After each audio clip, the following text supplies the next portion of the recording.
du résultat. Et puis de l'autre, Vladimir Poutine. La Russie veut tout faire pour enrayer sa perte d'influence. Gilles Rabine.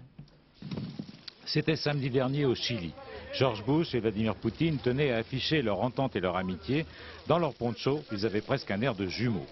Samedi dernier donc, la veille du vote en Ukraine, 3 jours plus tard, ni l'un ni l'autre ne cherchent à cacher leur irritation mutuelle.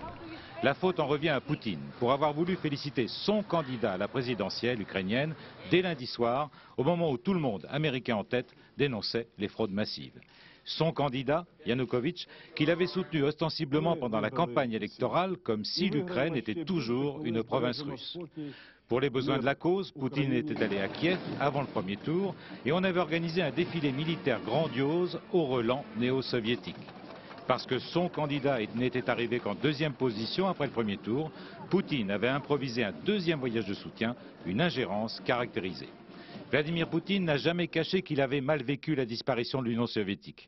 Les 3 pays baltes d'abord, qui aujourd'hui font partie de l'OTAN et de l'Union européenne, bref pour un soviétique qui sont passés à l'ennemi. La perte ensuite des terres slaves, Biélorussie, Ukraine, la perte des républiques du Caucase et de l'Asie centrale. Pire, alors que la Russie est empêtrée dans le conflit sans fin de Tchétchénie, la Géorgie voisine se rebelle contre ce qui reste de l'emprise russe. Un peuple qui, sans violence, se débarrasse d'un régime corrompu et compromis.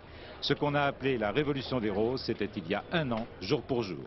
Poutine prend peur, il craint l'effet de contagion, à juste titre. En Ukraine, les opposants se réclament du précédent et de l'exemple géorgien. Voilà, dernière minute, l'opposition appelle à bloquer les aéroports, les voies ferrées et les routes. Le face-à-face est donc à son comble. À tout moment, nous retrouverons, si besoin, notre envoyé spécial Anne Ponsinet qui sera avec nous à la fin de ce journal, quoi qu'il arrive.